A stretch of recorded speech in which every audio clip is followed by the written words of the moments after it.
नमस्कार, मी अश्लेषा आणि तुम्ही पाहत आहात वन इंडिया मराठी। महाराष्ट्राच्या विधानसभा निवडणुकीत यावेळी जोरदार लढत पाहायला मिळते।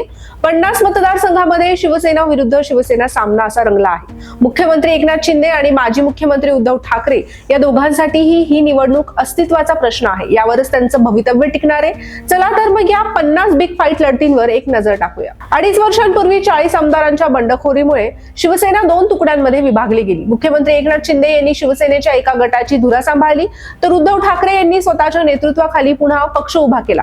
या राजकीय संघर्षानंतर होणारी ही पहिली विधानसभा निवडणूक आहे, त्यामुळे महाराष्ट्राच्या जनतेचं लक्ष या रणधुमाळीकडे आहे। मुंबईत 11 मतदारसंघामध्ये शिंदे विरुद्ध ठाकरे ही लढाई बघायला मिळते आहे।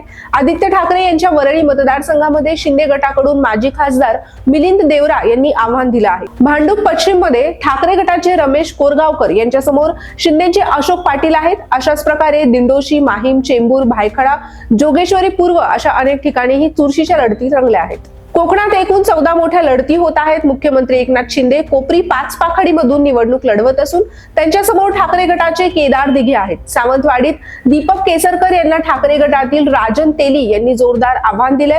रत्नागिरीमध्ये उद्योग मंत्री उदय सामंत यांच्या विरोधामध्ये बाळ माने मैदानात आहेत। मराठवाड्यातील सिल्लोडमध्ये मंत्री अब्दुल सत्तार यांच्यासमोर सुरेश बनकर उभे आहेत। छत्रपती संभाजीनगर पश्चिम मध्ये संजय शिरसाट यांच्या विरोधामध्ये ठाकरे गटाचे राजू शिंदे हे रिंगणामध्ये आहेत। छत्रपती संभाजीनगर शहरातील औरंगाबाद मध्यमध्ये शिवसेनेचे जयस्वाल विरुद्ध ठाकरे गटाचे बाळासाहेब थोरात आहे।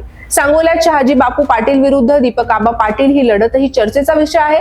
बुलढाण्यामध्ये संजय गायकवाड यांना ठाकरे गटाच्या जयश्री शेळके यांनी आव्हान दिले। दोन्ही गटांनी प्रचार सभांद्वारे एकमेकांवर आरोप प्रत्यारोपांच्या फेऱ्या झाडल्यात। उद्धव ठाकरे यांनी गद्दारांना गाडा असा प्रचाराचा नारा दिला आहे, तर एकनाथ शिंदे यांनी विकास कामे, महिला सशक्तीकरण आणि योजनांवर लक्ष केंद्रित केले। दादा भुसे, योगेश कदम यांसारख्या ठिकाणी दोन्ही गटांनी जोरदार प्रचार सभांनी मतदारांवर प्रभाव टाकण्याचा प्रयत्न केलाय। महाराष्ट्राच्या राजकारणात 2 शिवसेना विरुद्ध उभ्या आहेत, त्यात कोण जिंकणार याबद्दल तुम्हाला काय वाटतं? आपल्या प्रतिक्रिया कमेंट बॉक्समध्ये आम्हाला नक्की कळवा। आणि हो, महाराष्ट्राच्या निवडणुकीतील सगळ्या अपडेट्ससाठी वन इंडिया मराठीला सबस्क्राईब करायला विसरू नका।